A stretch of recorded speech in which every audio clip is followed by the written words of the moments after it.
An interview with Kailash Satyarthi. Reading Buzz. Kailash Satyarthi, originally known as Kailash Sharma, was born on 11th January 1954 in Vidisha, in the state of Madhya Pradesh, India. He is an activist who works for children's rights and education. He was awarded the Nobel Peace Prize in 2014 for his work. He founded the Save the Childhood movement, or Bachpan Bachao Andolan, in 1980 to protect the rights of children. It is largely through his efforts that the International Labour Organization, or ILO, adopted Convention number 182 on the worst forms of child labour.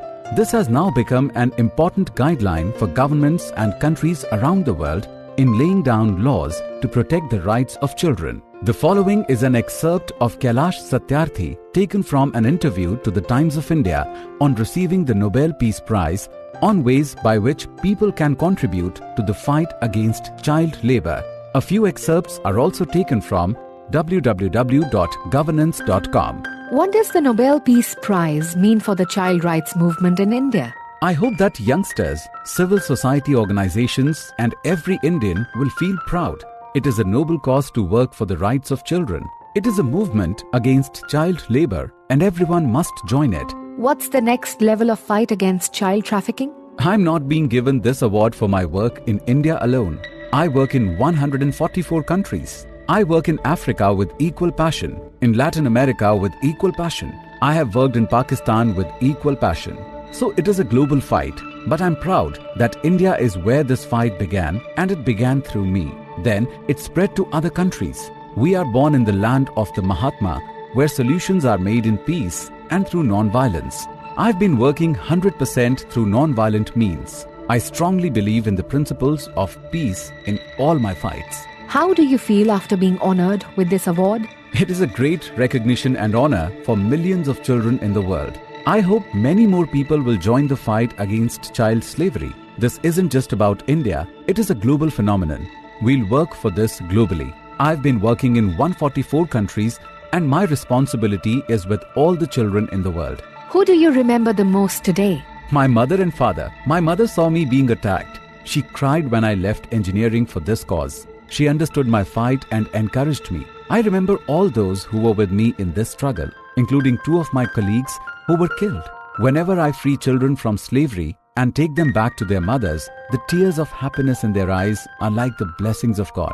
When I see the faces of liberated children, I find their smiles divine. It gives me strength. I never feel that I'm liberating them. Rather, it feels like they are giving me freedom. What are the steps that can be taken to protect children from exploitation? Consumers can boycott goods and services that involve children in manufacturing products. Don't accept products from eateries and shops employing children. Have the courage to tell them that you refuse to take their services because they employ children, which is a crime. This will put psychological pressure on the industries too. Demand a guarantee from shops you visit that they don't employ children. Use social media to prevent exploitation. What is the philosophy behind your ideas? I'm a friend of children. No one should see them as pitiable subjects. People often relate childish behavior to stupidity or foolishness. This notion needs to change. I want to level the field where I can learn from children. I can learn transparency from children. They are innocent and straightforward.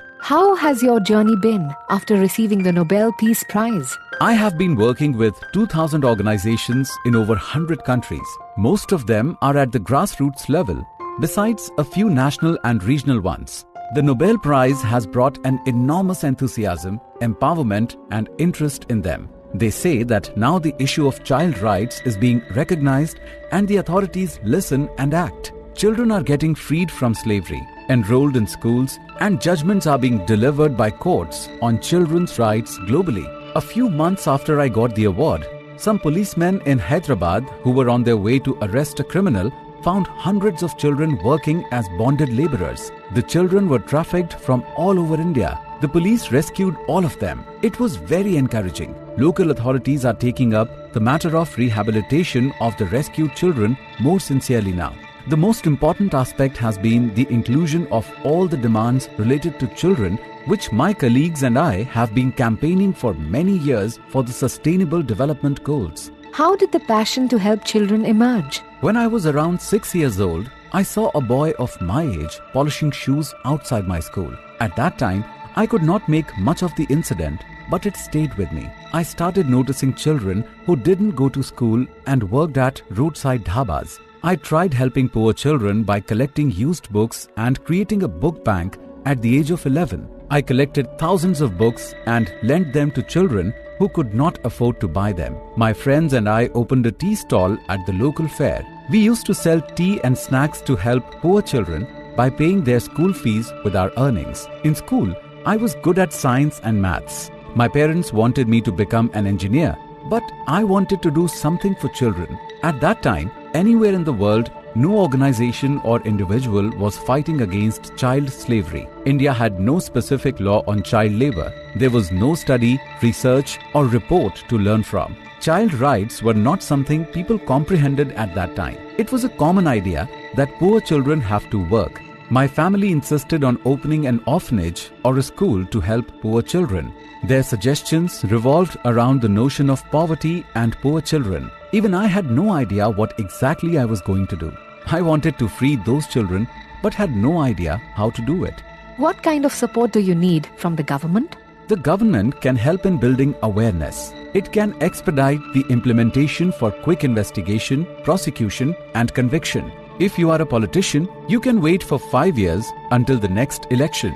But a child whose childhood, health, and education is being ruined, whose dignity is being compromised, cannot wait for a single minute.